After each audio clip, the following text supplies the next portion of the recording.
Every place around the world has its tales. Legends of unknown creatures, buried treasures, a haunted castle perhaps. These stories and accounts of the strange and unknown become ingrained in the places they occur, a piece of identity linking the unexplained to the land and people who experience such things within the realm of the bizarre, those who have peered to the other side of the portal.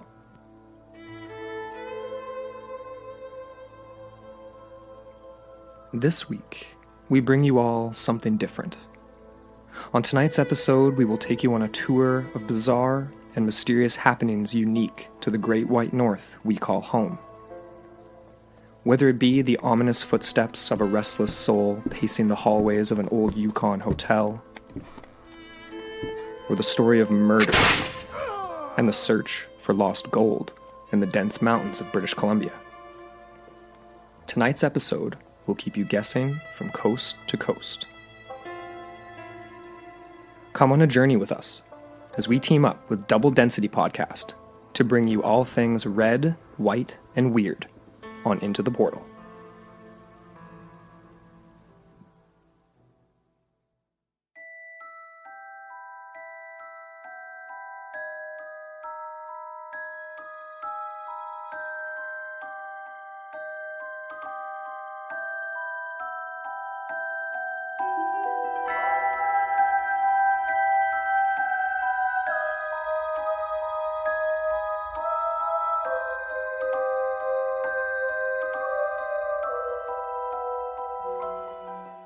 Hello, and welcome into the portal. I'm Amber Ray.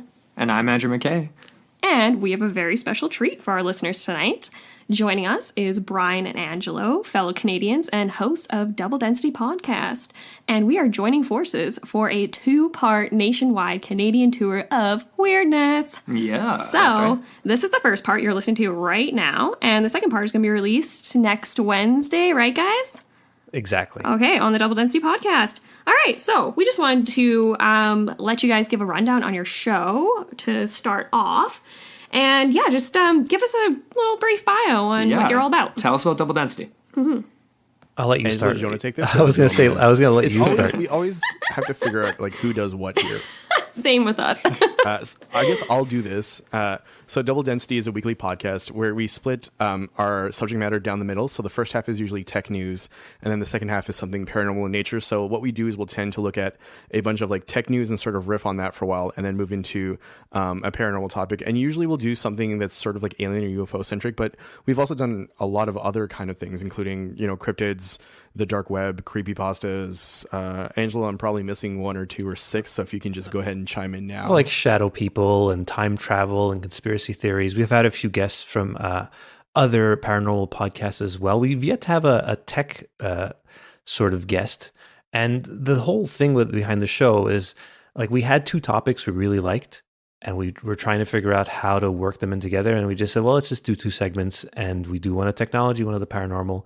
And one of the things we like about the show is like the title and the show art, which is the show art is a double density floppy disk, kind of like encompasses everything in a way that, you know, we have tech nostalgia on there and we like technology, and the idea of like secret files about the paranormal from the government being kept on double density floppy disks kind of made us go that way. So yeah, if you like tech, if you like paranormal, or if you don't like one and just like the other, well, you can skip one side or the other. It's totally fine. We're happy. I Just love listen. how you're pitching our podcast and telling people to not listen to it. That's awesome, guys. Yeah, so a few other questions, I guess. My main one that I wanted to ask you was, like, what inspired you initially to do the podcast? I feel like this is an Angela question, so I'm going to let him field this one. Well, the thing with podcasts is I've been on board with podcasts. I feel like an old man saying, my day. I listened to podcasts since about 2005, literally on an iPod. So a long time ago when they were called podcasts because people put them on their iPods. And I started mostly with tech podcasts. The first podcast I actually downloaded was This Week in Tech, which is still running. And I stopped listening to it a while ago because I've found other interests. And yeah, I've been going through these podcasts, and then I started listening to more paranormal shows. And I figured, let's start our own. It just took me 10 years to kind of we started this in 2017. So 12 years of listening to podcasts and then finally starting my own after having heard Brian start his, which I liked a lot. And that one didn't work out. And we decided to join forces. That's awesome. Sweet. I'm so happy that you guys managed to link up and do a show because we love Double Density, and I think that doing the tech and paranormal is like the perfect blend. It really is. It's super unique, eh? Well, I think so. Especially because I feel like the paranormal usually, like, it has a tendency to mess with technology. So it's also kind of interesting in that way, too. Yeah. Oh, man.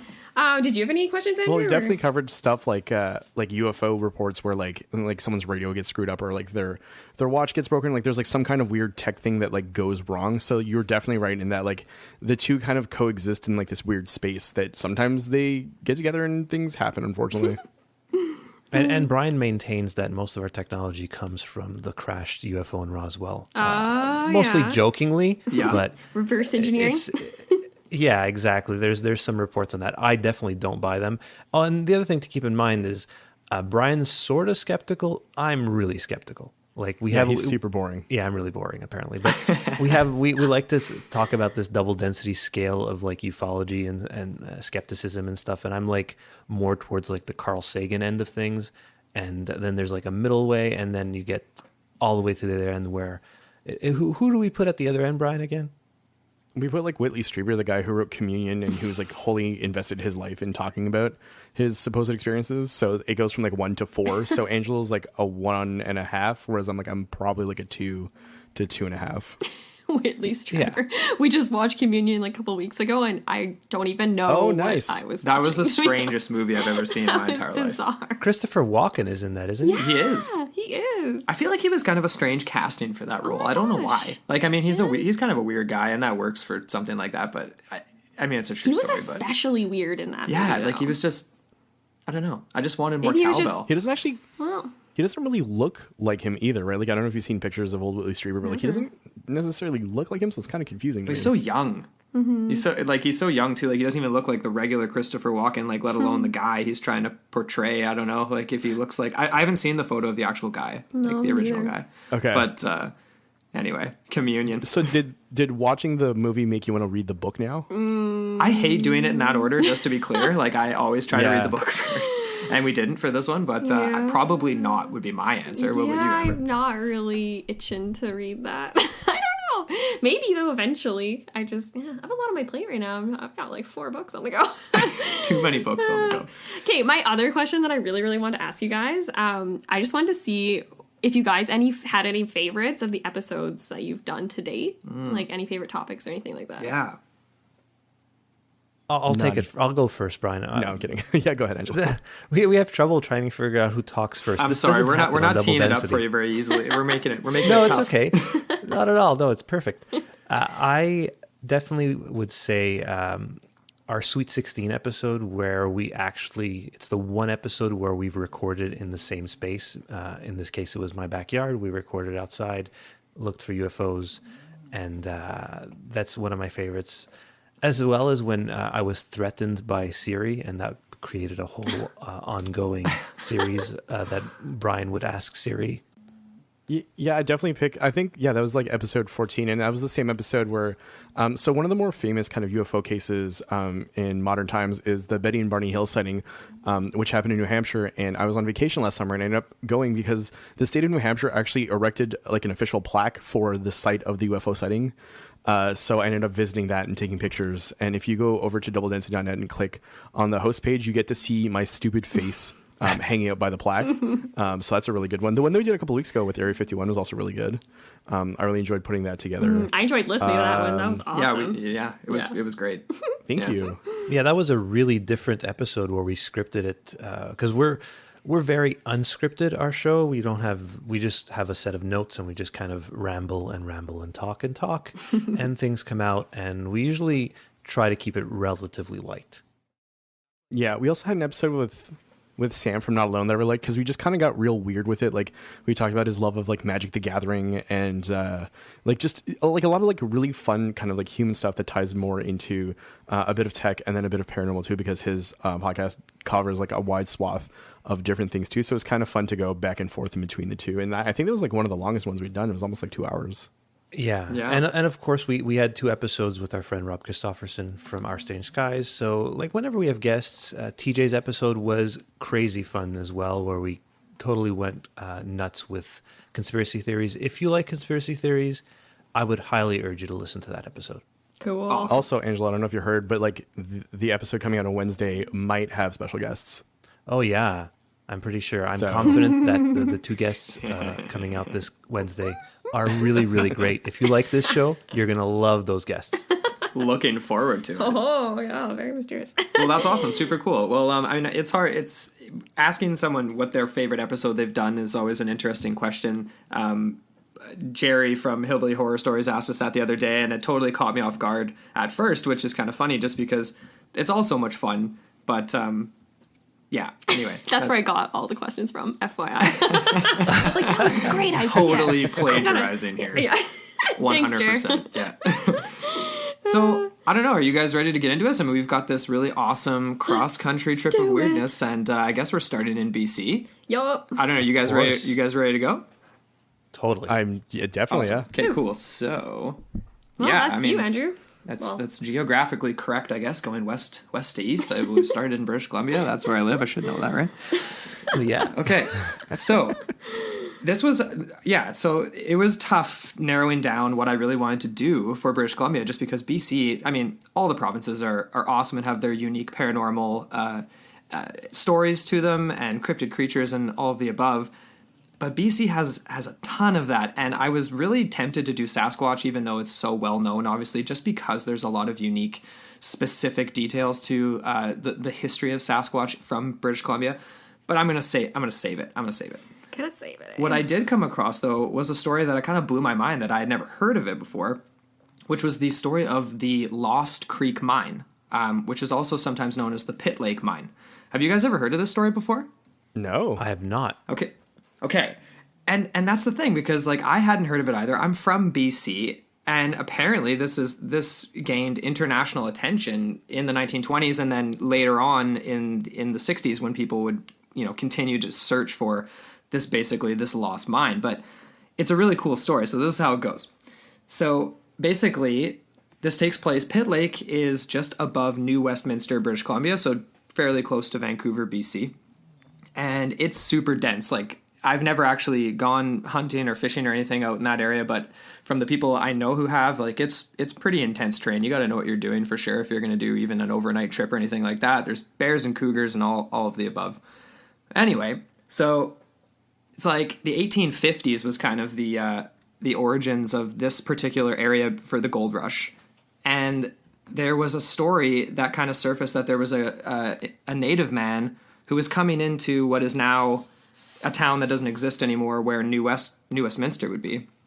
And he was coming back into town with $1,600 on average worth of placer gold each time he would come back. Now, $1,600 back in the 1850s, 1860s is going to be around like 40 grand or more, basically. So he's coming back on regular trips with like $50,000 worth of gold. This like kind of blew everyone's mind. But nobody knew who this guy was until somebody kind of tried to follow him unsuccessfully and dug up some dirt and realized that this guy's name was Slumac. So, yeah. What does that mean? What did you come up from? Like, what did you look into with this, Amber? Like, did you find anything specific on Slumac that you wanted to mention? Do you want me to just keep going? He was a murderer by some accounts. That's what I came up with. Well, there was that's pleasant. Crazy rumors about this guy. So one was that he kidnapped women and took them with him on his extended journeys out into the Pit Lake Hills. Jeez. Some said that he just did it because he was, that type of guy. Others say that he needed a small, slender frame to, make their way through like a crevice to get the gold, that he couldn't actually get to it himself. There's no indication that that's true at all.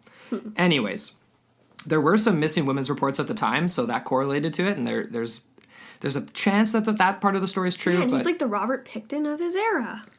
he could have been. I don't want to paint him entirely that way because there's Okay. not a ton else to corroborate that. But anyway, he wasn't seen in a very good light by the people in the area. Anyway, so he keeps coming back. He's got tons of cash. He comes back one day, and he has a run-in with this guy named Louis B. B-E-E. I thought it would, like, the last name was just B, standing for Bouvier or Beauvoir or something, it's but just no, it was B. just B-E-E. Bumblebee. And supposedly Oh, cool. Slumac had known this guy for his entire life. And he was a Métis, so I don't know if they had B was a family Métis? ties. Yeah, this guy, Okay. Louis B. I don't know if their families knew each other or what, but apparently they'd known each other their whole lives and hated each other. So the story goes basically that Louis B confronted him for his map or his knowledge of where he was getting this gold, and Slumac shot him dead. There was one witness to the event named Charlie Seymour who supposedly either made off with the information or made off with a map and survived the event. He escaped, and nobody really knows where Charlie Seymour ended up. Then later on Slumac ended up being hunted down and hanged for this. So he supposedly never told anyone where his gold was, but he was hung for killing Louis B. Then, in 1905, more stories surface about another native man, a different person, coming back from the exact same route that supposedly Slumac was on, coming back with the exact same amounts of gold. So the stories resurface being like, did someone figure out where the Lost Creek mine was? Same thing. People tried to follow him. He evaded the onlookers, and nobody was able to track this second guy. It kind of died off after that. The stories sort of faded away until 1923 when a guy named Volcanic Brown, what a name that is. Great name. I mean, Great name. Oh no. there's so many jokes to be made with that name, Oh, but I'm yeah, not 'cause it's brown, I'm not going to too, go there right volcanic now. Did you say lava brown or what? Congrats, Angela. Thanks on figuring that one out. Volcano brown? Lava brown? What was it? Sorry. What's that? What did you say it was? Lava or volcano? Lava Brown. Oh my god. I don't know. No, it's volcanic. I okay. don't know where he got that nickname, but Oh, no. this guy was intense because he went looking for this gold in 1923. He was 76 years old. Like man. that's pretty. That's dedication indeed. Anyway, he goes looking for it, comes back with some gold and claimed that he had found it. And he goes back out again and doesn't return. When a search party goes to find him, they find his camp with a sack full of gold, full of placer gold. So like nuggets, not dust, not in quartz or anything like that. Like huge chunks of gold. But poor Volcanic was nowhere to be found, and he disappeared forever. Nobody found him. Which is kind of the story, how it goes with a lot of the people who have now gone searching for Slumac's gold, is that there's some sort of a curse. And it's become known as the Slumac's curse because basically everybody who goes looking for it, they either don't find it and waste a lot of time and money, or they just straight up disappear and don't come back. So yeah, that was the first one. So that was Volcanic Brown. I just can't, it's so funny saying that name. Then in 1932, there was a guy named Robert Allen who supposedly knew Volcanic Brown. He disappeared. 1951, Alfred Gaspar from Langley disappears. Louis Earl Hagbo, 1961, dies of a heart attack for no apparent reason on the beginnings of his journey. And to this day, over 30 people have died searching for the lost placer claim of Slumac. And that's basically the story. I mean, there's no real paranormal to it other than the idea of a curse. Well, But the curse thing is that a little bit paranormal. yeah, that's the one angle. But that's basically the story. People go searching for it to this day. There's tour companies that still turn people away who say, "Hey, I want you to take me up to the Pitt Lake Glacier," and they say, "Nope, you're going to die if you do that." Well, there's a couple of and that's, brothers, hey, that are kind of running. Well, are they running tours, or are they just like looking? Yeah, for there's tour themselves? companies, and there's people that'll still take you to like search for gold. Well, Massive this guy, air quotes. was it Rick Antonson? Yeah. Tourism Vancouver president. He's apparently they're both retired now, him and his brother, and they're just spending their time looking for this gold. I don't think they're gonna find it. personally. But anyway, that's the story. And now, so what do you guys think? And now you guys are not going to go looking for this to get some new podcasting equipment or anything like that. It would really go a long way. It would go a long way. Cool stuff. I'm gonna have to. Do you have a really gullible friend who would do this on your behalf? Possibly. A cousin. Possibly. Yes. Oh yeah, we've got Okay. a cousin I've got a cousin who he basically every time we're out for like we're on a road trip or anything like that, he looks at like a mountain we're driving by and he's This like, is on the way to Banff. yeah, we're going so to driving Banff. through the Rockies. We're driving through the Rockies and he looks up and he's like, oh man, like yeah, that'd be a nice hike. Like what do you figure? Like half an hour? I'm looking at it, I'm like, Dylan, that's like 2 weeks with like full out equipment and everything. Like what do you, and he's serious. He's like not even joking Oh, at no, all. yeah, he's so deadpan. So he's your advanced team. Yes. Exactly. Okay, because in this scheme, like I feel like you need like a Sherpa / advanced man to go in and slowly make his way towards where the gold is located and just see where it goes. This is a good He strategy. could be the bait, too, you know, if anything bad happens. We just turn Right? around. Like, is there a suggestion that there's like a creature there? Or is it just the idea that they just come to like an unfortunate like death or end? Yeah, that's kind of just the thing. Like it's either just the real mystery is whether or not this exists, whether or not the mine was actually like whether or not it was just a story that the guy just came back like 2-3 times with a big claim and that was it and there wasn't really a mine and people just go out looking for it and straight up die because they're venturing so far into the wilderness trying to find something that isn't there. I don't know. I like to lean towards the angle that because so many people do die here and not in other locations that are, equally treacherous, if you want to make that argument, in other parts of the province where there's lost gold. And they go into those places and they don't die. So maybe there is something to the curse. Or even just straight up disappear. Or just straight up Like disappear. how many bodies are found versus just people missing, I wonder. Oh, well, yeah, Be my that's just question. it. That's a good Yeah, point. good, very good. But I mean, yeah, there's obviously a ton of things that'll kill you. Like the weather can change really drastically in this area, Pitt Lake, where it's near the glacier.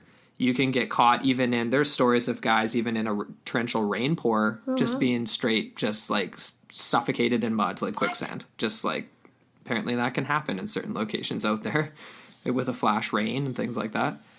We don't hear about quicksand enough anymore. When I was a kid, Yeah, I was just thinking about that. quicksand was the most terrifying thing to everybody. Right. I used to We lived play in quicksand fear of as a quicksand. game. It was hey? in like every movie. Oh yeah, like- Yeah. Indiana Jones. Yeah. Tarzan. Tarzan? Is it Tarzan? I don't know. I don't know. I'm just repeating you The now. Princess I'm just parodying Bride. you. Princess Bride. We were just talking about Princess Bride the other day. That's hilarious. You mentioned that. There was definitely quicksand in that. Well, I am psychic, right? So that's why. I think you must be. That's the only explanation. Do you guys have a date for like the latest disappearance? Good Latest question. disappearance that I had was 1961, but I'm sure there's more that have happened Yeah, since for then. sure. No, I didn't.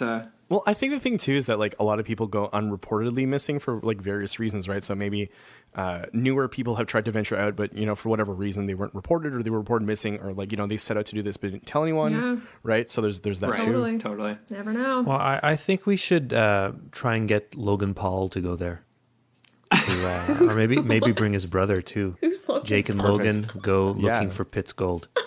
Internet gold. Yep, that'd be great. It's a great idea. You should pitch it to him. I will. Sweet. on his MySpace. Yeah. All right. Well, I mean, yeah. So that was BC, and we're sort of sticking with a similar trend. If you guys are ready, we're ready to migrate northward. To the Yukon? Yeah, more gold. More gold.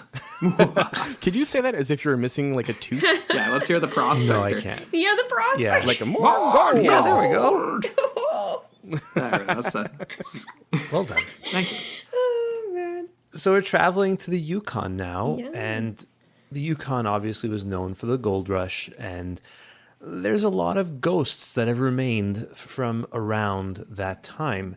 And we're going to kind of look at a couple of places in the Yukon. The first place I want to look at is the Palace Grand Theater. It's in Dawson City. Dawson City's, I believe, the biggest city in the Yukon, and well known. It's a good touristy place. They actually have a bar there where is it thumbs they keep in that bar or something? Yeah. Toe. It's a toe. Pickled toe. Toe, Yeah. yes. The thumb of the foot, the toe. Yes.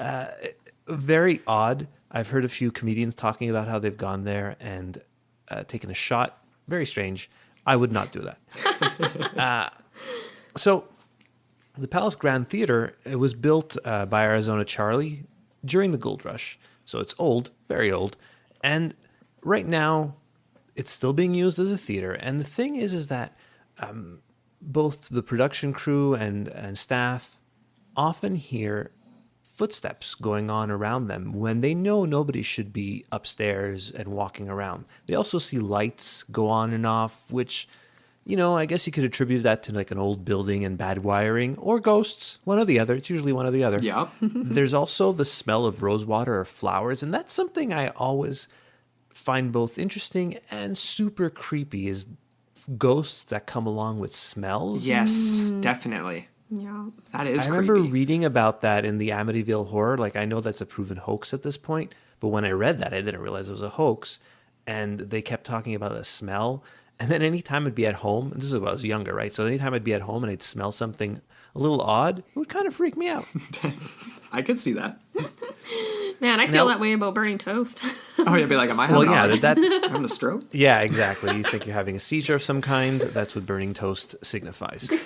And that's a Canadian thing. That we here in Canada, we get that whole burning toast thing because of one of those Heritage Canada things about Dr. Penfield. Oh, that makes sense. Oh, the Heritage Minutes. Those I love Heritage those. Minutes. Yeah. Those are great. Exactly. You can actually buy them on DVD. Really? What?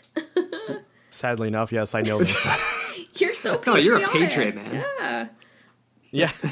Well, it's because we had an Australian friend and we really wanted to put him through the full Canadian experience. So we made him watch, I think it's like an hour and a half of Canada Minutes, like the Heritage You just Minutes. my taped God. him to a chair and made him watch. Well, we fed him alcohol, obviously, because you got to. And then we made him just watch, like the Superman one, the basketball one, and the Dr. Penfield Cool. one. Wow. There's a Winnie the Pooh one as well. Oh, yeah. There's so many good ones. I love those things. I know. Yay, Canada. This really is a Canadian episode, eh, man? Yeah. Listen to It's us. so Feel Jeez good Louise. Canadian You- moment. Yeah. You just said A as well, so Oh, there we go. okay.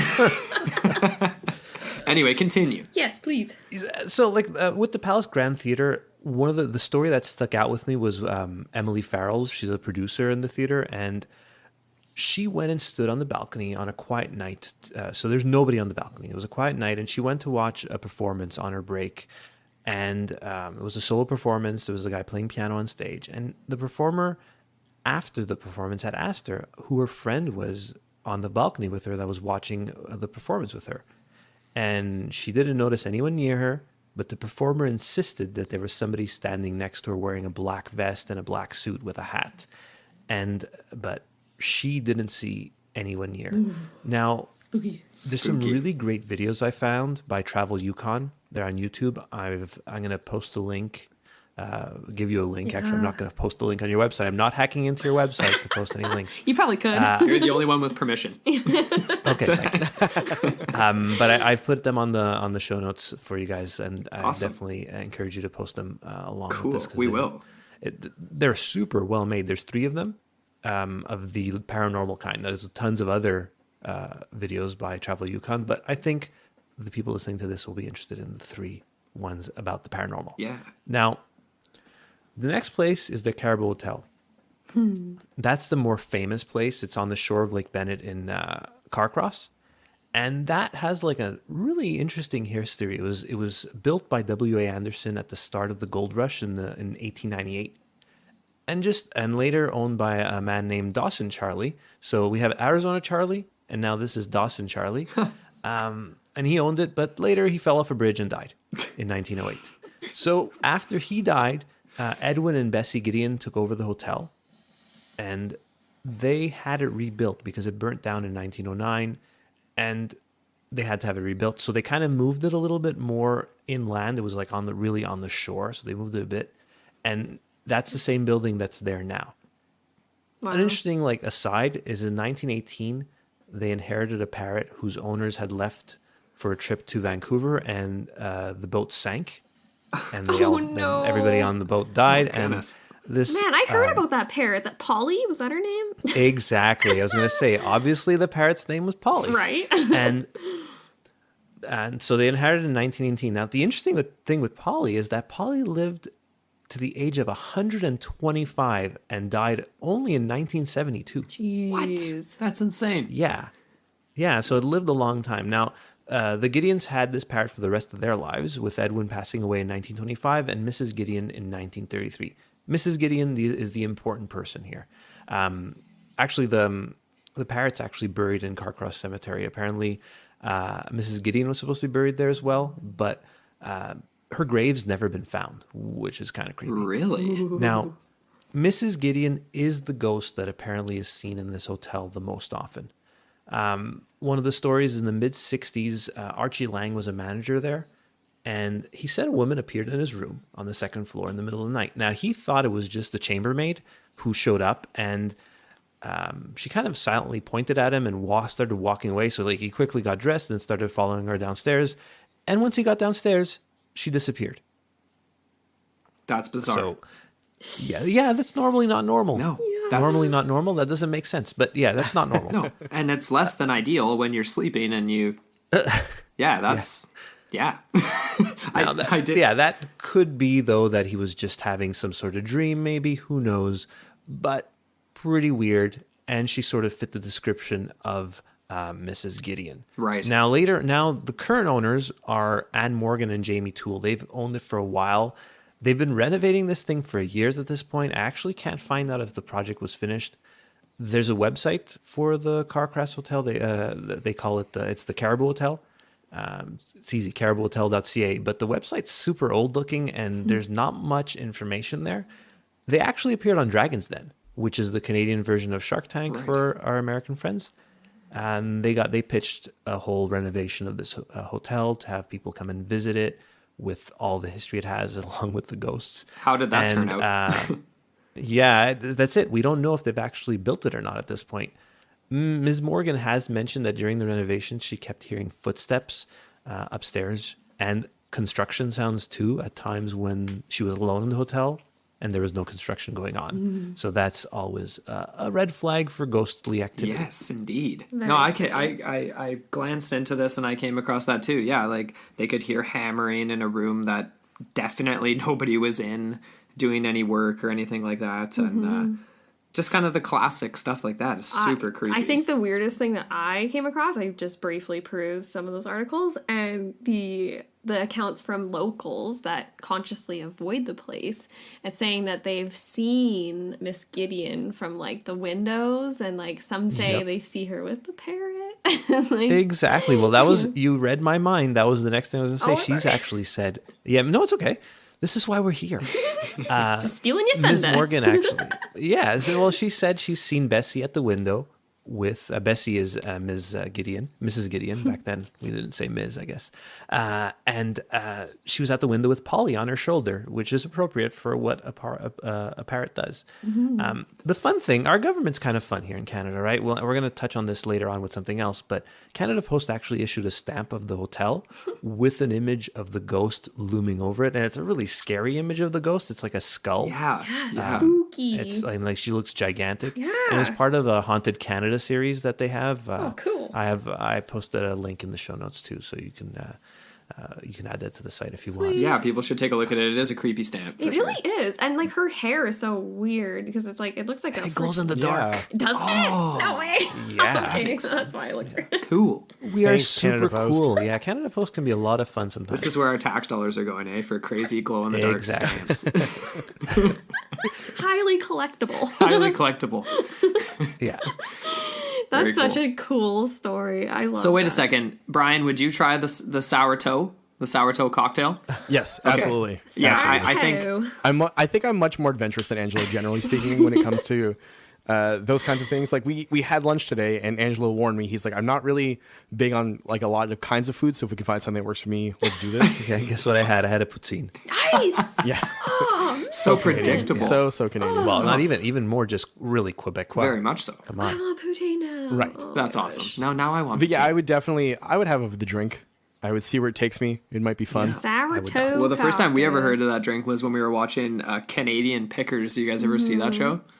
Oh Yeah. yeah, It's not never on watched it. anymore, I've but heard of it. Scott and Sheldon. Oh my god, we used to watch it all the we time. watched it like in the mornings drinking coffee because we're just super, We're old souls. we're old souls. We Yeah. love that stuff. Actually, you guys recently mentioned this because I have a distinct memory of walking down the street, listening to your show, and you guys talking about Canadian Pickers. Yeah, it's either that or Yeah. Murder, She Wrote. So. Oh god.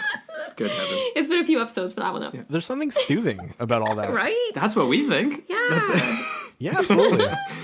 But I mean, certainly, the Caribou Hotel might not be a soothing evening if you stay there. I wonder if it is open now, like if they finished these renovations and stuff. I looked high and wide for this stuff. I could not find anything about it actually being open at this point. We're just gonna have to go there. Just go there and Let's hope go. the best. Well, you guys are And closer. Nowhere's that are mentioned that Polly's actually like haunting the place either. Yeah, well, they see her on Bessie's shoulder from time to time. I wonder if anybody Okay, can but hear she's a not like a squawk. separate entity. She's like, what's that? I wonder if anyone can like hear a squawk, or if she's a separate entity, like if it's like flying around. Yeah, exactly. That's That'd be hilarious. Just a bird just flying around. That'd be- So cool. well. Just imagine the concept that you are stuck with a bird. Like these people never come back. Like, how do you get rid of the bird? You can't. Like, you're a monster if you open the window and let the bird out, Yeah. right? So Yeah. And from what I heard too, like Bessie, she had quite a time trying to retrain the bird because it had hurt or learned a lot of swear words and curses and all this, and she Really? was just like trying to teach it Bible verses, and it was not working. Just Bible verses. Like, yeah. actually. Yeah. Well, what that's what happens to a parrot that's hanging around minors all day. yeah, guess so. minors with an E though. Not Yeah, not minors, minors. right. Okay. Yeah, Actual a bar for minors. minors. A bar for miners in the Yukon. Oh dear. That's it. Not far off from what I've seen with all the corruption and all the criminals that are basically running that neck of the woods. Hey, did you Yeah, come across any apparently. of that? Hey, Angelo, when you were Yes, I was looking at that, and a lot of it's unfortunate that a lot of the politicians there and everybody's been to jail at one point or another. Right. So it's the population's so small, right? They can't. All these people that have enough of a personality to become politicians are often also have enough of a personality to become criminals. That's a really just interesting parallel. Hey, It like, is interesting. even that guy, like Premier Dennis Fenty, he was convicted of heroin trafficking in 1975, served 17 months before he was pardoned. In the That Yukon. is a really eerily similar name to fentanyl, Fenty. Anyways, I was just like, whoa, oh Lord. Anyways, So Sidetrack. I went to school with a guy who he ended up working for the Yukon News for a while, and what had happened is that he thought it was a summer internship and he thought it was really cool, but they actually offered him like a full-time job and he didn't realize it till he signed the contract and sent it in. no. And we didn't hear from him for like 3 months, and then he sent us a picture of his new home, which was a log cabin, and he had like an old station wagon in the back and he was holding a shotgun, so we figured like he was pretty good and well protected, and he often would cover a lot of this corruption stuff. So if you go ahead, I think I'll try and find some stuff that he covered. But yeah, his name is Tristan. He now works for the National Post, which is a little bit of a higher caliber of publication yeah. than the Yukon News. But he definitely has done a bunch of really Very interesting cool. stuff. Yeah, I'd love to see take a that. look at that. That'd be awesome. Well, are we ready to take a walk out east a little bit? Not east, but eastern from where we are. Are we ready to go to Alberta? Northeast. Yeah, let's do this. Or northwest, I guess. Yeah, we're going down to Alberta. Cool. Right? Oh, yeah. Right. So we decided to talk a bit about Calgary because Calgary is like a surprisingly haunted city for its like size and history. Like it's over 100 years old. You know, it hasn't been around for too long. Its population isn't huge, but there's a lot of like unfortunate, tragic incidents that have happened there, especially in I'd say like the first half of the 20th century in particular. And one of the things that I wanted to talk about very briefly was something called so a lot of these sites have like really boring names for hauntings, but this one's actually kind of cool. It's called the Devil's Playground. Yes, that's not a boring name. No. So it's located sort of like on the eastern fringes of Calgary proper, and the story goes that there was a fire in the early 20th century and a bunch of kids got trapped, and you can go and see there. Well, you can't anymore because it got torn down, but you can go and see back then, throughout the ensuing decades, you could see like glass fogging up and like the yells of children, like all this like weird kind of stuff converging upon there. So it's just like one of the many weird and different sites out in Calgary that you can encounter just like that. And there's a ton of articles that actually like make like super long lists about why where they are. And that's the thing is I tried to figure out why it was so haunted, and there doesn't seem to be like a definitive answer as to why there's like such a concentrated mass of like unfortunate events that have unfolded there. That totally caught me off guard when you guys posted that in the docs, like just Calgary in general. Like, yeah. Last city I would like if you're not from Canada and you know some Canadian geography and you were just ask somebody like, hey, like what do you think is the most haunted city in Canada? Calgary would be at the bottom of the list. Like It wouldn't really. And Yeah, for sure. And you only know Calgary because of Bret Hart. Yeah. Bret Hart. All our wrestling friends know who Bret Hart is. Oh, I know who that is. Okay. There you go. Yes. You had to say From wrestling. Calgary, Alberta, Canada. had to say That's how they wrestling used to in it. announce him in the WWE or WWF, whatever. That's awesome. You're showing your age here. Angelo. Yeah, the WWF. I was at the Montreal Screwjob. So there. What, in 97? Yeah, if you look that up, look up the Montreal Screwjob. If you don't know what it is, Montreal Screwjob it's at an 97. important time in wrestling history. I'm writing that down right now to look it up. I'm so glad that you've decided to insert like a little bit of like wrestling history into this otherwise fun podcast. Thank you, Angela. This episode has everything now. Yeah. It's Yeah, exactly. But another place we want to talk about, and Angela and I were just talking about this, is a place called the Dean House, right, Angela? Yeah, and that's it was built in 1906 and named after Richard Burton Dean, who at the time was the superintendent of the Royal Northwest Mounted Police. And later, though, that house was turned into a boarding house, and there's always been rumors of death and murders and suicide. The thing is, none of them were actually documented, and they were most likely just urban legends. Some of the examples are like a young child died in the attic cupboard. There was a murder of a jaded lover on Valentine's Day, of course. A young girl was also said to have jumped from the window on the second floor to her death onto the banks of the Bow River, which is right next to it. Oh Lord. But there are a few actually documented deaths. One of them, two of them, are of Irma Umperville, I guess is how they would pronounce that. Yeah, Umperville, yeah. And she fled her husband Roderick and basically held up in Dean House before he actually tracked her down. And he stabbed her to death, and then he took his own life. And that took place in 1971. Some dark stuff. Yeah. And so look, this is how haunted Calgary is. They have the Calgary Center for Advanced Paranormal Investigation. And they deem the Dean House as definitely haunted. That's in quotes. And is that like a scale? Like we talked about the double density scale ufology, and this is like their scale of like, nah, it's okay, to like, oh, we need to run. There's like 6,000 ghosts coming after us. Yeah, the CCAPI scale of hauntedness. From definitely haunted to totally haunted to possibly haunted, maybe haunted, not totally haunted, who knows. But it is a popular stop on the Calgary ghost tours. And some of the things that happen there include and there's been like a lot of these like anecdotal kind of like pieces of evidence that have suggested. So like unplugged phones will start ringing. There's what else is there? There's rocking chairs. Yeah, well, people smell tobacco, some more smells. And being 2018, the place is non-smoking. One of my favorite scary things is disembodied laughter, and that's something that happens there a lot. Oh, That's and it's There was a murder mystery dinner going on there once, and a woman went to the basement to look for clues, and she found a native man in the basement who asked to stop trespassing on sacred land. Whoa. So she kind of got scared and left. Okay. Well then, the creepiest thing, in my opinion anyway, is that there's a blood stain in the attic. And apparently that's where that young boy, the one I mentioned earlier, who was in the cupboard, he killed himself. And the stain is rumored to change color and shape every once in a while. And it keeps coming back. They try to scrub it and scrub it and scrub it, and apparently it keeps coming back in the floorboards. Oh, jeez. And the door of that closet, it refuses to lock. No matter how many times the staff have tried, they cannot lock that door.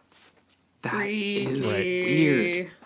That's like ground zero of like weird stuff. There's also a place called Cross House. Oh wait, one last thing, Brian, I wanted to say. Oh, sure, go ahead. Sorry. Very Canadian. Sorry. Oh. Sorry, not sorry. Sorry, not sorry. Yeah. Of course, guess what doesn't work in Dean House? Cameras do not ever work there when you're trying to take a picture of the ghost. Of course, it does work. If you go on TripAdvisor, you'll see that the place is now an actual very successful restaurant, and there's tons of pictures of the food. None of the pictures have ghosts in them, though. I was kind of hoping you said the one thing that didn't work in there was logic. Like, that would have been like a great pun. Oh, sorry. So what I was trying to say before is that there's also, like, adjacent to that nearby, there's also a place called Cross House, which is the former lodging of one A.E. Cross. So apparently Cross's two children fell terribly ill and died within minutes of one another while he waited at the train station for the medicine to arrive from Winnipeg. And yeah, apparently according to a lot of like different tales, like these two kids haunt the house now. Creepy. Yeah. Kid ghosts are always the creepiest. those are the I mean, I'd worst. way rather be stalked by like an old man ghost than a kid ghost. I don't know why. Well, Yeah. No, because they want to play I think it's with because you. kids are just like, yeah, they're unpredictable and they want to play with you, like Angela just said. Yeah. Yeah, but Calgary, like we were saying, is like surprisingly haunted, and like there's like a ton of these kinds of places where there are purported stories. Like, of course, obviously, there's not a ton of evidence supporting a lot of these incidents, but it's weird to think that like there's this like weird culture of like supernatural occurrences happening in such a close proximity. yeah, that's so cool. Like, Yeah. man, like, Well, yeah, Like, is it a gateway? could be. Oh, is it a portal? portal. Some sort of a yes. portal to It's a hot spot. there's You can go into the portal. there's definitely something about the fact where like whenever there's multiple sightings and multiple experiences that are similar in the same sort of area, if the buildings or locations aren't directly like connected in any really specific way, I find that really interesting. Just because it's like, yeah, Calgary in general. Like, you know, Calgary in general. All of a Yeah, sudden there's all these Well, things that we didn't know about, but it's super in haunted. particular and it's- buildings, though, too. Man, you know, it was so crazy. Like, when you mentioned this disembodied laughter and also connected to, well, not connected directly, but the ghost of the native man that told that lady at the mystery dinner thing to leave, I was like, boom, like that just totally reminds me of that early episode from Astonishing Legends, right? Where The Laughing there was- Indian. The Laughing Indian is what it's called. And Yeah. that just like, again, it's so random, right? Because is it the location? Because in that case with the Laughing Indian, it was just a random occurrence with this guy at his own house one night. And he heard this, like, well, the story goes, like, he heard this Indian, not Indian. He didn't describe just it as the an name of Indian. the Yeah, episode, but, like- he heard someone laughing, disembodied laughter several times, almost as if it was laughing at him. He ended up getting a shotgun out because he was so paranoid Right. and searching the entire house with his dog, who also heard it too, right? It was Right. the kind of story. But again, is it the place? Because, like, he never had that occur to him ever again after that. Right. Or is it just, like, the person? like the maybe? land or the building or the I don't know. area. Yeah. Yeah, well, this area Well, has here- a ghost tour, right? So that there's a whole bunch of places. The thing, like this place sounds like the creepiest though, with the kids in front of the fireplace talking to each other and playing. Definitely. Yeah. Here's my tip of the day: if ghost kids ask you to play with them, don't. Yeah. That's a good tip. Sounds like Yeah. a dad move. Yeah, as a dad myself, if there's ghost kids, don't play. With them. Great advice. What if your kids are like, I want to play with the ghost kids? What do you say to your kids then? Make new friends. Oh, that's sensible. That's sensible. Make new They're a bad influence Asking on a you. question to you guys though, do you guys believe, and I sort of feel this way, that like there are different like levels of energy in a lot of these places, and I feel like in covering like things like cryptids and getting back to that question you're asking about, like, is it the place? And I feel like it kind of is the place, Right. because the fact that I do think that like there are different kinds of like sources and various levels of energies that do exist and coexist, right? So I feel like there are certain places that attract this kind of Right. thing, maybe. Oh, yeah. I think I'd tend to agree with you on that. Yeah. I think that when people see a ghost, like, I mean, here's the thing. I'm not a ghost researcher. I'm not not an his forte. aficionado or anything, but I've never seen one, but I have friends and I have family who have said they've seen ghosts, and I feel like it's tied to place more so than it being just like the energy from a spirit. I feel like maybe a building or a piece of land or a specific place could be a receptacle for just energies and energies coming from an individual. I feel like you're going down the magnetic grid Earth. Am I going sort down? of ley line It's the route. magnetic grid, man. I feel like there could be hot spots in either way, like because you get cases of poltergeist, for example, that the energy usually centers around a child. And so I feel like there just could be different epicenters for these energies per se Right. Some are more, yeah, Definitely. in broad strokes. It's interesting that all these places are either pubs or restaurants. That's interesting too. Yeah, more public, hey? yeah. Yeah, like the other place we wanted to talk about it, the Hose and Hound, and it's another pub. It's a pub, and apparently there's other weird stuff going on. There used to be a fire station, and the funny thing about this place is apparently it's haunted by the ghost of a monkey named Barney. And it was, or Jocko. There's two monkeys, actually. They were both owned by James Cappy Smart. He was the old fire chief there, and he had a taste for exotic pets. Now, the thing with Barney is he apparently attacked a small child and after was put down. Aww, poor boy. Yeah, I know, but it's like you shouldn't be keeping monkeys. No, that's not a good idea. They're not Right. meant for the firehouse. Just get a Dalmatian like everybody else. Yeah, seriously. And What I like about Calgary is that it doesn't discriminate when it comes to different kinds of ghosts. It's Yeah. we got monkey ghosts, we got human ghosts, we got like adult and child ghosts. Like we got a bit of everything here. yeah, and the strange things that happen in the pub apparently that like things fly around the kitchen, appliances turn on and off.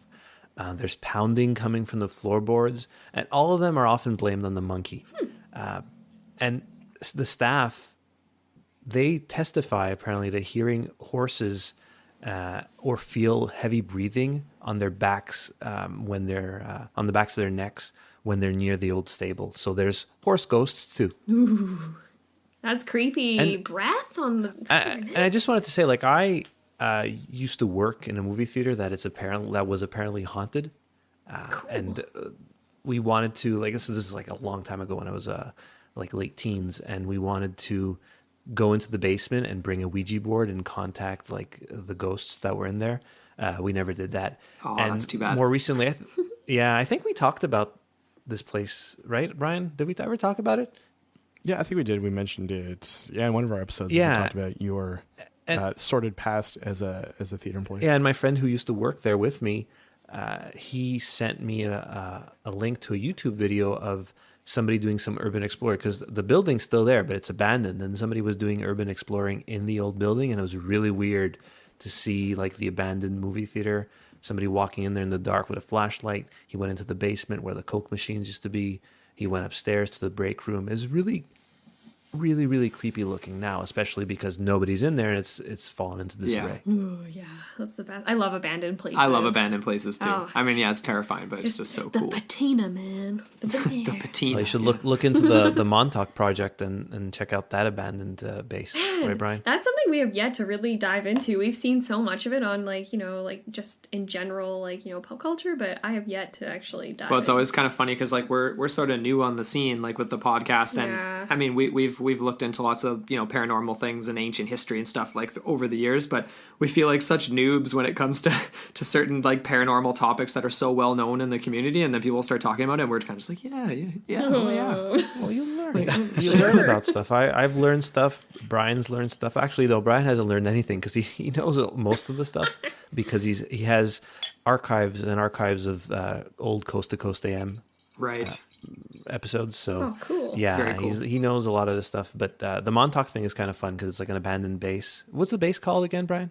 Do you remember?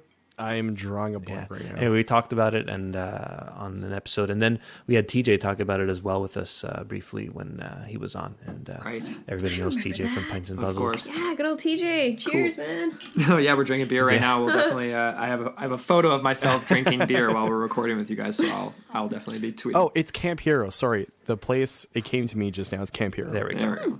Yeah, there we go. So if you want to start digging down into the different kinds of layers, from like that sounds believable to ripping holes in space and time, then like that is a place to like sort of like look at. and Very read cool. about. Add to the Yeah, because list. it gets real nutty real quick. Sweet. So that's it for Calgary for us, I think, unless you have more ghost sightings you'd like to mention, Angela. But like we were saying, like you can look so many of them up. Yeah, they're and what's fun is that some of them are on TripAdvisor, which is kind of funny. Sweet. I'm definitely going to be doing we should definitely do the ghost tour next time. We've got family in Calgary. We haven't been out there for a few years, but next time we go, I'm definitely doing it. I've never done a ghost tour before, ever. I know. Neither have yeah. I. But I've always wanted to. I mean, We were saying we were going to go to Europe to do our first ghost tour. yeah, we were going to save it, but I mean, Yeah. wanted to go do one in Prague. Yeah, Apparently they have the underground epic Prague. ghost Oh, tours yeah, in that's- Prague. Ooh. Anyway, so we're moving on to the Northwest Territories. Is that right? Do I have the right order here? You do. Yes. Yay! I did something right. Ooh. Sweet. Okay. So, okay. This Oh, one's this is a cryptid creature that again, I had never heard about until, I was kind of searching around in the provinces trying to find something interesting to discuss with you guys. But have you ever heard of the Wahila? I have not. Okay. And Once again. I went to the website and I love the picture that guy has on his website. Very cool, right? Where he's photoshopped his face onto somebody else's body. I think that's Chris Pratt's body. Pretty funny. It's pretty hilarious. He's like even photoshopped hair onto himself. It's very odd. It took a lot of effort. I mean, yeah, he worked way harder than the person who made the drawing of Cressy, which you will all hear about in part 2 of this. That's a work of art, man. Don't knock him down too much. That's it took at least a minute to draw that. Yes. At least. At Anyway. least. Okay. By Andrew's standards. By Andrew's standards, yeah. Took me a minute. Okay, great. So anyway, the Wahila. So this is a cryptid creature from the Northwest Territories, but it is also known to be sighted in northern Alaska and sometimes in northern Michigan. I don't know how credible those sightings would be comparatively to the Northwest Territories. In Alaska, it being so much more remote, obviously. But and cold. Basically, this is a massive, pure white wolf. It is a creature that has been known to hunt alone, crossing the tundra and eating hunters who are foolish enough to be out there by themselves. Most researchers earlier on just assumed that this was Inuit legend, and it's tied into a creature called the Amarok. So Amarok, which is basically a gigantic wolf of Inuit mythology, and it also crosses over into not Norse mythology, but like Nordic European mythology as well. So like in Iceland, Norway, all that kind of stuff. It's basically just, the Amarok, this giant wolf.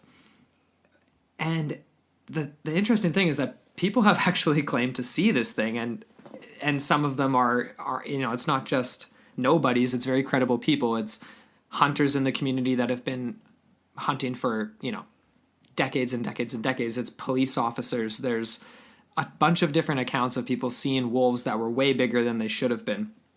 And so this caught the attention of Ivan T. Sanderson, who is this well-known cryptozoologist. And he searched for everything from Sasquatch and Yeti and all this kind of stuff to the Boggy Creek monster and all kinds of different things. So, but basically, he was doing an investigation, and what he found was that the descriptions were that this creature is at least 3 times the size of the largest wolf we know of. And the largest wolf we know of, I don't have... I'm trying to find... My notes are all over the place here. So basically, it stands like around just over 4.5 feet, like with the head. Really? Only 4.5. Yeah, so it's not that tall. I mean, well, that's pretty. That's pretty big for very. wolf. It's a big animal. I guess so. But I mean, if you've, it's not as big as Jon Snow's ghost wolf in Game of Thrones, right? But still pretty big. Pretty big. But I mean, like if you've seen a Great Dane or like an Irish Wolfhound and things like that, like those are big animals too. So it's like, it's big, but it's not like mythological big. But supposedly these Wahilas are like 3 times the size. So standing taller than a man. And I mean, the weight estimates are just speculation, but would weigh anywhere between like 300 and 650 pounds. Jeez. That's a big animal. So Ivan T. Sanderson was looking for these things in the mid 1970s, and basically, I mean, they have sort of shorter limbs than most normal wolves, which makes me think that it's almost sort of halfway in between a wolf and a bear kind of thing. Mm-hmm. Almost. It's not quite as long and lanky and graceful as a wolf, supposedly, from these descriptions, but it has dense, shaggy fur and a very thick tail, and definitely does not hunt in packs, just roams around completely by itself.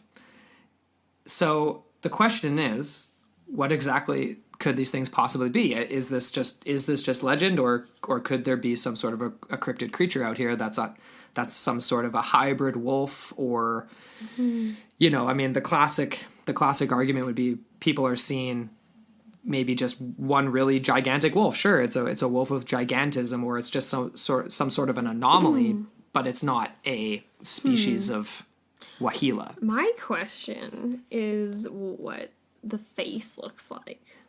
Okay. Like, is it more of a bear face? Is it more of a wolf face? Is it like a little bit of both? I'm staring at this really hilarious photo right now. Well, it's not hilarious. It's actually pretty maybe accurate, I don't know, of like a bear crossed with like a lynx, it almost looks like, but with a long tail. So there's a species of wolf called the dire wolf.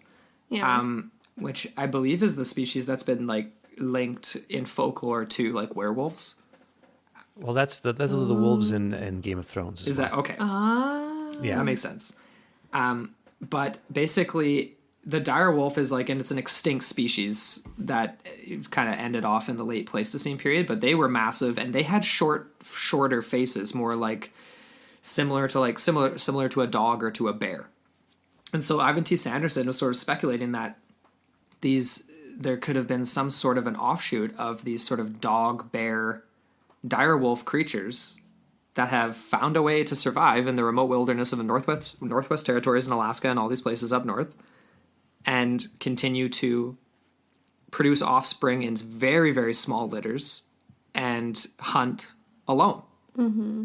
I don't think I couldn't come across enough evidence to really like say one way or the other if I believe in these things or not. But I think if something was going to exist that was this big, Northwest Territories of Canada would be a very likely place for it to be. Yeah, definitely.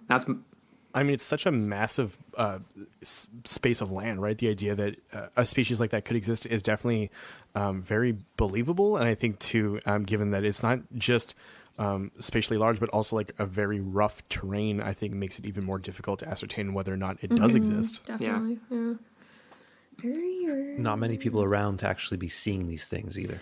Yeah. Oh, that's the thing. It's basically just hunters or stories of hunters not returning. And then that just becomes kind of a part of legend where it's like, well, they didn't return because of the Wahila. They were out by themselves. Ooh, okay. And so that's So just it's a part of man Indigenous hunter. legend. But as we've come to realize, researching for a lot of these things, is that Indigenous legends are so, they're all tied so directly to truths and real events. And More so than allegories. it's like they've become allegorical hundreds of years later because there was something real that happened. You know what I mean? Like, it's like, Right. There's always something real there. I tend to believe that this short-faced bear that basically died off in the Pleistocene period, that was sort of similar to the dire wolf, basically, that makes sense to me. There could be some sort of a hybrid species. Maybe it is a bear. Maybe it is a bear. Maybe it's not a wolf at all. It's just some sort of a... it's kind of funny. It reminds me, there was another one. You guys ended up doing the Yukon, obviously, but there's a creature in the Yukon known as the Yukon beaver eater. And it's, yeah, lots of jokes with that one too, right? But basically, this thing is supposed to be similar to like a giant ground sloth. And that's what I'm reminded of a lot with this, with the Wahila, in the sense that the size and that these creatures were around in this area with sort of the short face and could have survived. I mean, they survived in the same sort of temperatures that exist today. So I totally buy that. It's not something that is outside of the realm of possibility. And it's something I've always brought up with Brian, is if there's anything paranormal I'm willing to believe in, is it in some cryptids are possible. Because we know there are animals on this planet that went undiscovered for thousands of years. And there are things that we may not know about, and that's totally possible. I think in terms of like possibility, cryptids are always towards the top of the list. I agree. That's where Andrew lies, That's definitely. that's my realm. So anyway, watch out for Wahilas if you're hiking around in the Northwest Territories. That's Wahila. yeah. So You hear that, Angela? Yeah. The next time you're dadding around with your kids, don't go I there. hardly like hiking on the mountain right near my house. I'm not going to be hiking in the Northwest Territories anytime soon. You're safe. You're safe. Yeah, I'm all good. So we're heading over to Saskatchewan. I guess so. Yeah. Let's do it. Okay. We've got the Legend of Candle Lake. Very mysterious. So, some general info on this lake. Basically, it is in northern Saskatchewan, and it actually is home to the Candle Lake Provincial Park. So, yeah, roughly like 80 kilometers northeast of St. Albert. It is an ideal spot for vacationing in the summer times. There's definitely lots of camping, fishing, water sports, blah, blah, blah. It's like Lake Placid, right? What is that, from like Friday the 13th with Freddy? Anyways, so just the lead in there. Lots of people do like to go there for Christmas as well. There's lots of private cabins, and there's also a resort. Yeah, it's a summer and winter retreat. Very beautiful. Definitely want to visit. But anyways, the legend. So the story goes as follows. When northern Saskatchewan was first sort of experiencing its first wave of white immigrants from Europe, they basically came to this area of Candle Lake and found it deserted entirely. There was evidence of rotting dwellings of the indigenous peoples present, as well as a large, multiple burial sites. So that was very predominant.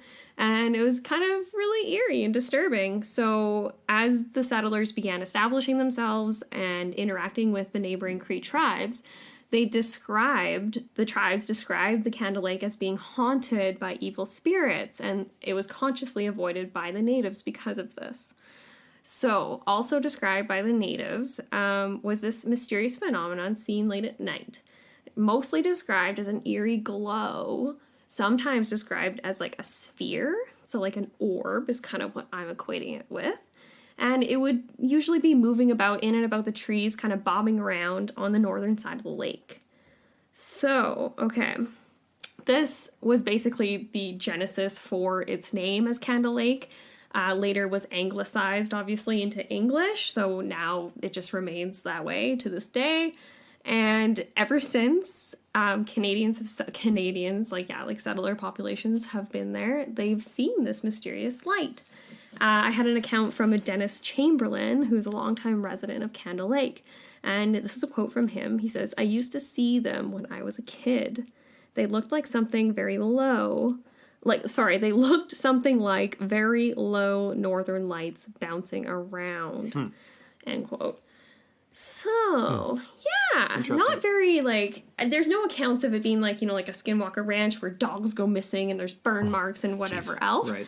But, again, very mysterious. And I also saw accounts where it's only around when the lake isn't frozen, which kind of bolsters the skeptic argument, which I'll mention in a second.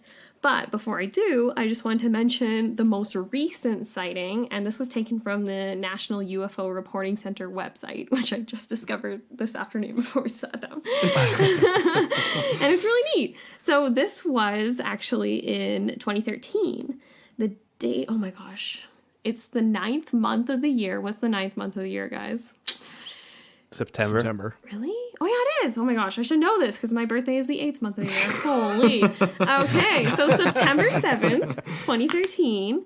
This was at 2200 hours, and it was described as a bright orange light that was round, so orb-shaped, just kind of orbiting around Candle Lake, flying low from east to west, and the duration was 30 minutes approximately. It's a long time. 3 minutes, yeah. So it kind of reminds me of your crazy orb story, hey, Andrew, that you told the other day to Jer. Yeah. Very similar. It But does you said sound it was similar. about 15 minutes for you, hey? Yeah, something like that. Anyways, and the account, it also just says here, several people saw this. At one time, it seemed to hover, and then it disappeared. So, yeah. And this was in 2013? Yeah, 2013. That's recent. Very recent. And did they not have phones with them to video this? Right? Yeah, that's my question. This is I don't know. But anyways, suspicious. I kind of give Yes. them whatever, because I never have my phone on me when I really need it. I was like, oh, I need to video this, and then it's just not there. But anyways, yeah, so that's the most recent one. The sort of skeptic argument that I will mention right off the bat is the idea, obviously, of the quintessential swamp gas, Well, that's what I thought, Russ, since you started talking about this. Exactly, yeah. So Yeah. basically they describe it could be a phosphorescent glow caused by a gas escaping from rotting logs, which definitely reminds me of a lot of explanations offered about, Lake Baikal, and as well, oh my gosh, we've seen this reported, what was that lake monster? Was it Cressy? It was one of them. We were looking into, it was an In Search Of documentary, and they were offering that same explanation for the sightings of what appeared to be a long serpentine thing in the water that would roll about and kind of go back and forth a bit and move. Make and a they're vibrating, shimmering kind of Exactly, and then disappear. Right. And so they were saying oh, no, that's just the effect of the gas escaping and the log rolling over. Right. And then it disappears because the gas escapes and the log just, obviously sinks. Right. So, yeah, but just to kind of I don't know, bolster the native perspective per se, the Cree tribes around the area, they refer to it as a haunted place. They refer to it as a sort of a condemned area that they just avoid. And in my interpretation, what is most likely, and I'm playing like devil's advocate here, is that they were basically just wiped out by smallpox, and that's a huge occurrence that occurred all over the country. But anyways, yeah, so that's the idea, that it wasn't as if it was actually haunted and the tribes just left because of that. It was because they had reason to, and the multiple burial sites obviously bolster that as well. Yeah. But and they just kind of just refer to it as like a demonic spirit, like it's just like a so they don't see it as like a UFO or anything, right? No. It's not like it's just sort of an evil place. So they've assigned like some kind of attribute to it. kind of some sort of legend. But I don't know. I just hover between ironically, pun intended. I hover between all three of those sort of theories. I don't know. What do you guys think? Well, for me, I think the interesting part is the fact that, like, yeah, sure, there was maybe some burial sites there and stuff like that, and that would be an indication that the smallpox idea makes more sense, other than the story basically saying that it was the very first wave of European settlers in this area, which would have been as early as 1690, and that would have been smallpox wouldn't have been like they wouldn't have been necessarily bringing their blankets covered in smallpox with them. I feel like the traders would have been way ahead of the settlers too, right? Like explorers and people. They could have potentially had contact before the people that were trying to permanently settle there. I don't know. Because if it wasn't smallpox, then that's bizarre, because there's the other tribes are around, the other peoples are still there, and they don't want to go to this area. And there's ample fishing. There's lots of resources at this lake. Right. And they're just like, nope. Did they get abducted? Oh, maybe. It's another Angie Cooney Lake. Yeah, which we'll be covering in part 2 of this. But yeah, I'll stick to, I think it's swamp gas and owls. At the same time. I'm going with cosmic laser pointers.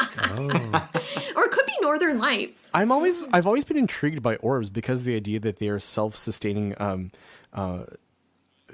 beings, I guess would be the best way of saying it, or like, forms filled with energy, right? They're like they're self-lighting. Right. Like if you put them in a dark room, they'll light the room up. So I find that's like a very interesting facet of like what an orb is and could be, right? Because it's kind of different than a lot of other sort of like different like paranormal things, because the fact is like they create their own energy source almost. Yeah, that's a good point. And so to me, I almost feel like it does draw from the area. I'm going to go on and like take my skeptic hat off and say like it could be demonic spirits. Let's go the Native American route. Cool. Huh. I like it. Yeah, and the thing with orbs is the ones that you see in photos, but you didn't see them when you took the photo, those aren't orbs, right? That's dust. Or what is it, lens flare? Yeah, there's lens flare as well, but you wouldn't see that in real life. Like if you're actually seeing an orb and you take a picture of it, then that would have to appear somehow in the photo. Right. Well, I had an orb story from when I was young. I saw something that resembled an orb, and I told the story for Jerry for the for Hillbilly Horror Stories for their Patreon episode, and I did not have a camera phone. Of course not. Well, you were a kid. Yeah, so which is really a shame. I will not hold that against you. I hold it against myself because it's a shame. But I hope I will see something similar again eventually someday. So do I. So anyway, are we ready to migrate on Manitoba? here? I'm excited. Manitoba. We are ready to go to Manitoba. That our last province of this episode? I think it sure is. It's the end of part 1. Which we definitely did not record before part 2. Even though we mentioned in part 2 that we're recording it before part 1, but that's we're just messing. We're messing. Right, with but that's people. in the future. Yeah, that's we have future. It's future time travel capabilities. Right. Exactly. And we actually also mentioned it on the episode of Double Density. It's already out. We were going to be doing that, but that's okay. Let's not peek behind the curtain, even though we already have. Yep. Okay. Right. To start things off is sort of like an asterisk to the whole thing. Like, I just wanted to discuss how weird of a province Manitoba is in the fact that like there have been so Quebec and Manitoba go back and forth as the leader of reported UFO sightings over the last like 25 to 30 years.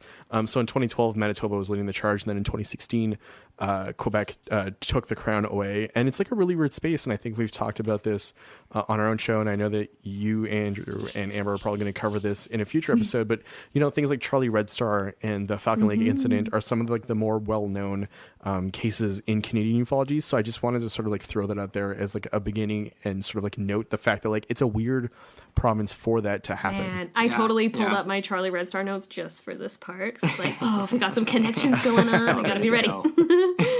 Yeah, and again, talking about our government doing quirky things, they just issued a Falcon Lake incident coin. It's a $20 coin. It sort of looks like it almost looks like a guitar pick.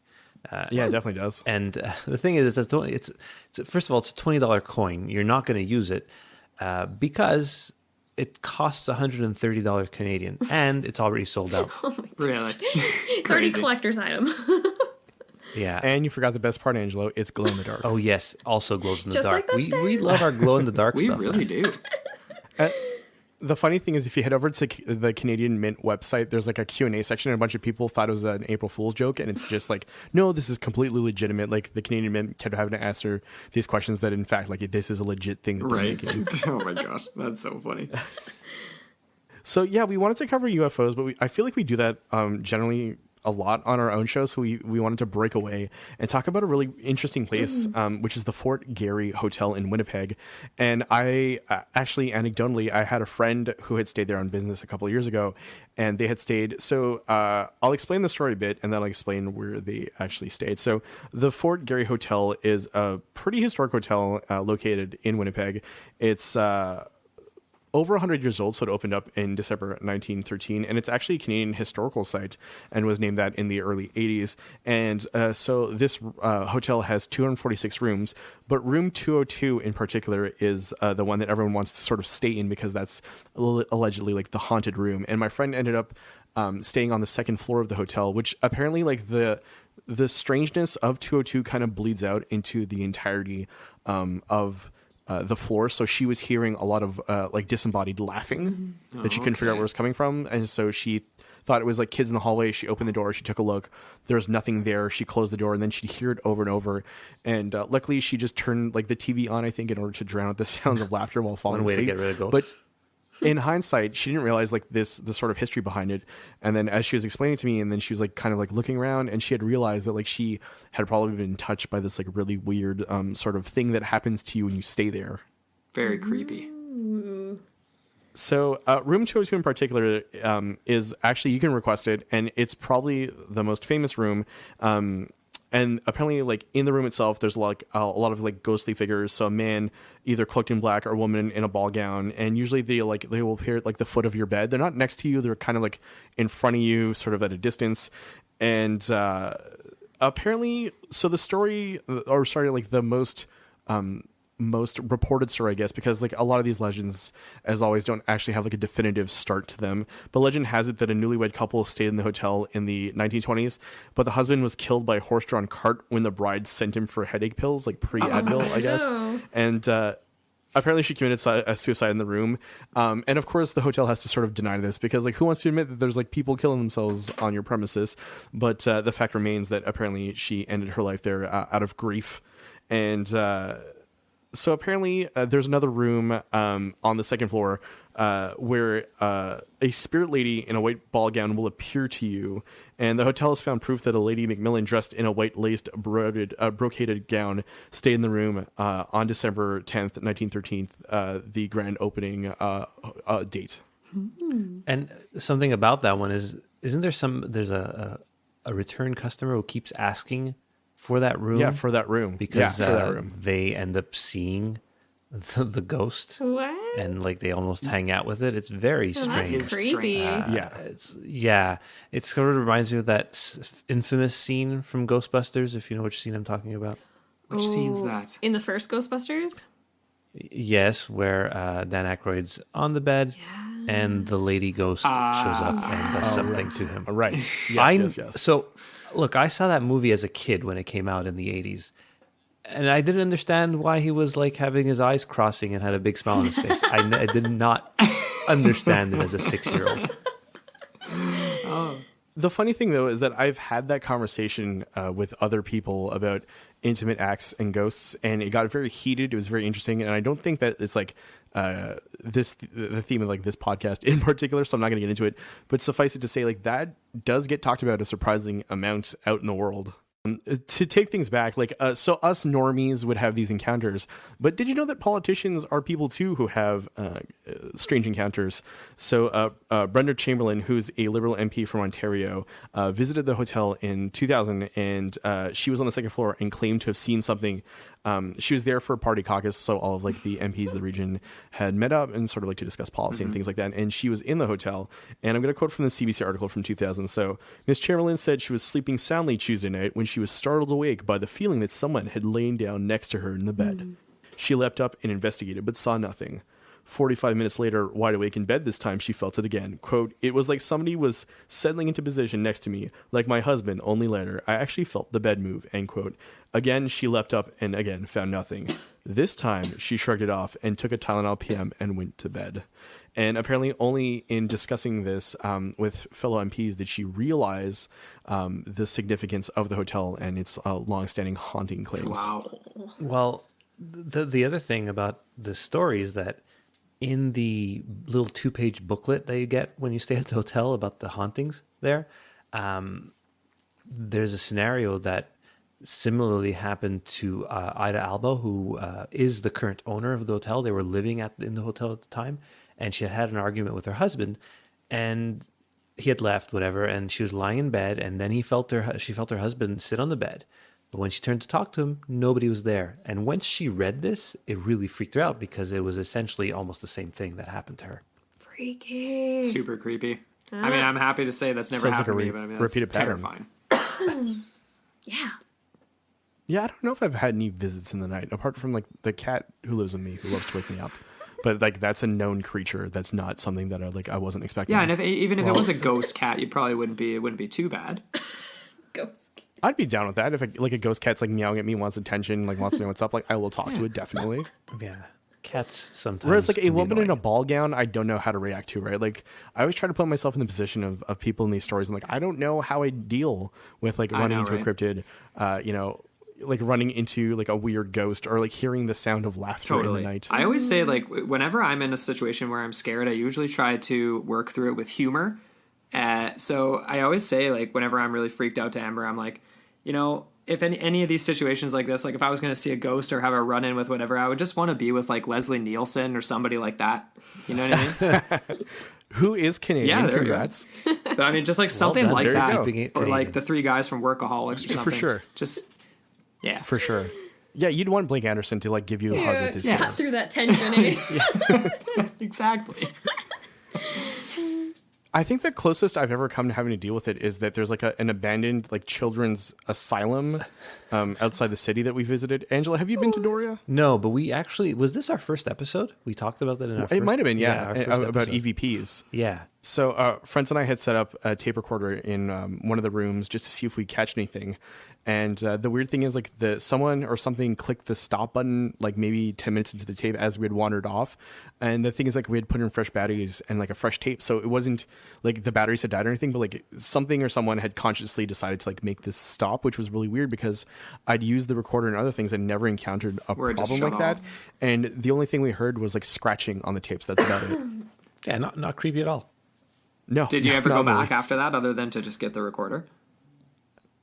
No, the big thing I think is it became like really popular locally. So like you'd always run into other like jerk teenagers kind of messing around and like getting high and drinking and like smashing things because the property is kind of like expansive. And so, for example, in one of the houses there was a dentist chair and some kids had like ripped it out of the ground and like had thrown it down the stairs at one point. And so like the entire place had sort of gone to hell, not literally, and.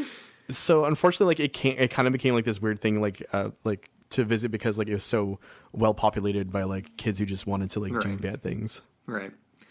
Well, that's a shame. I'm sure if you spent the night there, you'd capture something on tape. Oh yeah, for sure. I think I'd have a story or two to talk about. But the thing to remember too is like they're kind of neighbors, not nearby, but like within sight. And they will often call the cops if they see kids now, according to like friends whose parents still live in the area. So they become like much less tolerant of like any sort of like tomfoolery. That's really good. Tomfoolery. For their That's the own word good. of the day. Nice. Tomfoolery.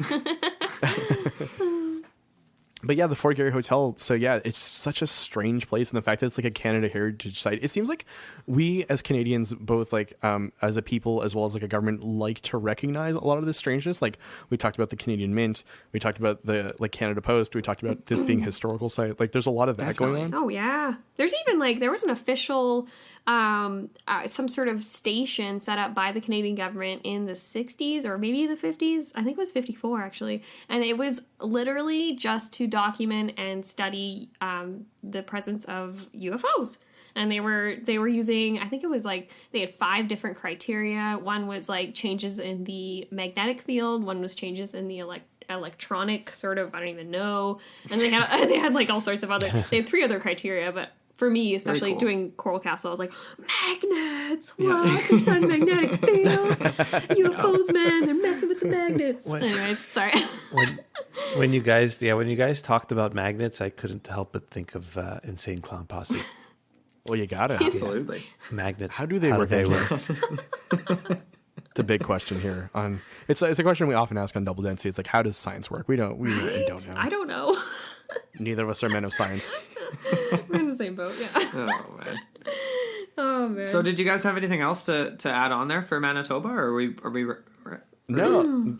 It's just I put in the notes friggin' UFOs everywhere, which I Friggin' mentioned already. So I'm kind of covered on that one. all the time. Yeah, I've never been to Manitoba. It's always a joke when I'd be like, "Oh yeah, we're going on a vacation. Like, let's go to Winnipeg or something." But Yeah. I think we actually should. I think we should go on a vacation to Winnipeg. Sure. You know exactly where to Exactly. Right? Yeah. stay. I'm going to Boston at the end, midsummer, and I sent a link to my wife and our friends that are going with us to a list of haunted hotels we can stay at. Oh, perfect. Sweet. That'll be great. The kids will love that because we're gonna have 4 kids with us. Right? Oh, that's great. Oh, you'll get so much great content. You know what, guys? Yes, I exactly. might try and meet you in Manitoba because looking at a Canadian map, I've realized I've done BC, Alberta, Saskatchewan, and then Ontario. So I have my big gap right there in the middle of Manitoba. So if we can figure out like a 6 or 7 week trip to Let's do Winnipeg, it. Okay, I'm in. We got to plan this out. We got to put it on the calendar. Yeah.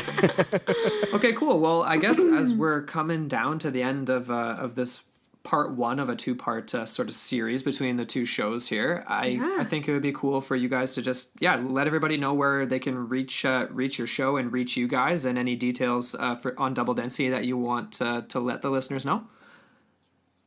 Sure. So you can go ahead. So we're on Twitter at @double_density, Facebook.com/double density podcast. The same thing on Instagram. You can also visit us at doubledensity.net, where we post all of our newest episodes, such as part 2 of this 2-parter. You can also go ahead and click on our blog, click on our host tab to figure out and find out who we are, as well as if you want to contact us.